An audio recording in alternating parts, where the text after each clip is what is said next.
TV ವಿಷಯ ನಿಮ್ಮದು, ಸುದ್ದಿ ನಮ್ಮದು. Avin TV, content yours, news hours. Avin ಟಿವಿಗೆ ಸ್ವಾಗತ. ನಾನು ವಿಜಯಲಕ್ಷ್ಮಿ. ವಿಷಯ ನಿಮ್ಮದು, ಸುದ್ದಿ ನಮ್ಮದು. ಜಿಲ್ಲಾಧ್ಯಕ್ಷರಾದ ಸುದರ್ಶನ್ ಎಂ ಕೊಲ್ಯ, ಶ್ರೀ ಮೂಕಾಂಬಿಕಾ ದೇವಿ ಹಾಗೂ ಪೂಜ್ಯ ಶ್ರೀ ರಮಾನಂದ ಸ್ವಾಮೀಜಿಯವರ ಸಮಾಧಿ ದರ್ಶನ ಮಾಡಿ ಪ್ರಸಾದ ಸ್ವೀಕರಿಸಿದರು. ಪ್ರಮುಖರಾದ ಚಂದ್ರಹಾಸ್ ಸತೀಶ್ ಕುಂಪಲ, ವಾಸುದೇವ ಗೌಡ, ಹೇಮಂತ್ ಉಪಸ್ಥಿತರಿದ್ದರು.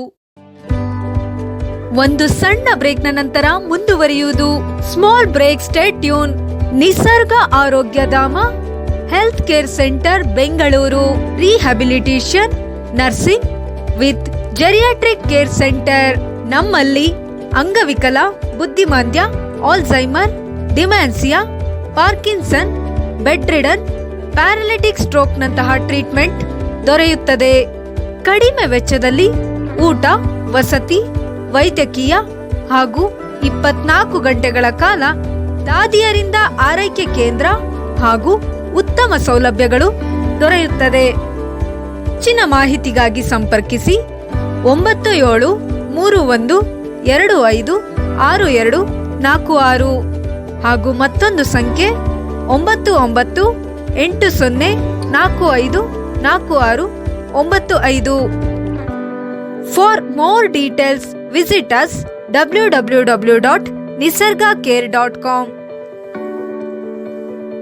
2 ಶತಮಾನಗಳ ಇತಿಹಾಸ ಇರುವ ಕೋಡಿಯಲ್ ತೇರ್ ಉತ್ಸವದಲ್ಲಿ ಜಿಲ್ಲಾಧ್ಯಕ್ಷರು ಸುದರ್ಶನ್ ಎಂ ಭಾಗವಹಿಸಿ ಪ್ರಸಾದ ಸ್ವೀಕರಿಸಿದರು. ಶಾಸಕರಾದ ವೇದವ್ಯಾಸ್ ಕಾಮತ್, ಮೇಯರ್ ದಿವಾಕರ್, ಕಾರ್ಪೊರೇಟರ್ ಪ್ರೇಮಾನಂದ್ ಶೆಟ್ಟಿ, ಪೂರ್ಣಿಮಾ, ಮಾಜಿ ಮೇಯರ್ ಶಶಿಧರ್ ಹೆಗ್ಡೆ, ಭಾಸ್ಕರ್ ಮೊಯ್ಲಿ ಉಪಸ್ಥಿತರಿದ್ದರು. ಬೆಂಗಳೂರಿನಲ್ಲಿ ಹೆಲ್ತ್ ಕೇರ್ ಸೆಂಟರ್ನಲ್ಲಿ ಕೆಲಸಕ್ಕೆ ಮಹಿಳೆಯರು ಬೇಕಾಗಿದ್ದಾರೆ. ನಗರ ಮತ್ತು ಗ್ರಾಮಾಂತರ ಮಹಿಳೆಯರಿಗೆ ಬೆಂಗಳೂರಿನಲ್ಲಿ ಕೆಲಸ ಖಾಲಿ ಇದೆ. ಹೆಲ್ತ್ ಸೆಂಟರ್ನಲ್ಲಿ ಅಡುಗೆ, ವೃತ್ತರನ್ನು ನೋಡಿಕೊಳ್ಳುವುದು, ಹೌಸ್ ಕೀಪಿಂಗ್ ಕೆಲಸ, ಹೆಲ್ತ್ ಕೇರ್ ಅಸಿಸ್ಟೆಂಟ್, ನರ್ಸಿಂಗ್ ಕೆಲಸ ಲಭ್ಯವಿದೆ. ಕೆಲಸಕ್ಕಾಗಿ ಇಚ್ಛಿಸುವ ಮಹಿಳೆಯರಿಗೆ ಬೆಂಗಳೂರಿನಲ್ಲೇ ಉಚಿತ ಊಟ ವಸತಿಯೊಂದಿಗೆ ಅಭ್ಯರ್ಥಿಗಳನ್ನು ಸಂಸ್ಥೆಗೆ ನೇರ ನೇಮಕಾತಿ ಮಾಡಿಕೊಳ್ಳಲಾಗುವುದು. ತಿಂಗಳಿಗೆ 10 ರಿಂದ 25 ಸಾವಿರ ರೂ.ವರೆಗೆ ಸಂಬಳವಿರುತ್ತದೆ. ಮೊದಲ 3 ತಿಂಗಳ ಅನುಭವದ ನಂತರ ಸಂಬಳದ ಏರಿಕೆಯಾಗುವುದು. ಅಸಿಸ್ಟೆಂಟ್ ನರ್ಸಿಂಗ್ ಕೆಲಸ ಗೊತ್ತಿಲ್ಲದ ಮಹಿಳೆಯರಿಗೆ ಸರ್ಕಾರದ ಮಾನ್ಯತೆ ಪಡೆದ ಸಂಸ್ಥೆಯಿಂದ ಬೆಂಗಳೂರಿನಲ್ಲೇ ಉಚಿತವಾಗಿ ಕೆಲಸ ಹೇಳಿಕೊಡಲಾಗುವುದು.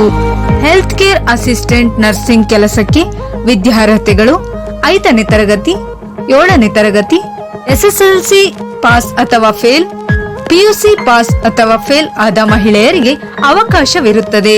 ವಯೋಮಿತಿ 18 ರಿಂದ 38 ವರ್ಷದ ಮಹಿಳೆಯರಿಗೆ ಅವಕಾಶವಿರುತ್ತದೆ. ಮೊದಲು ಬಂದವರಿಗೆ ಮೊದಲ ಆದ್ಯತೆ. ಹೆಚ್ಚಿನ ಮಾಹಿತಿಗಾಗಿ ಸಂಪರ್ಕಿಸಿ 8792264665. ಇನ್ನೊಂದು ಸಂಖ್ಯೆ 8792264675. ನಗರ ಹಾಗೂ ಗ್ರಾಮಾಂತರ ಮಹಿಳೆಯರಿಗೆ ಸುವರ್ಣಾವಕಾಶ.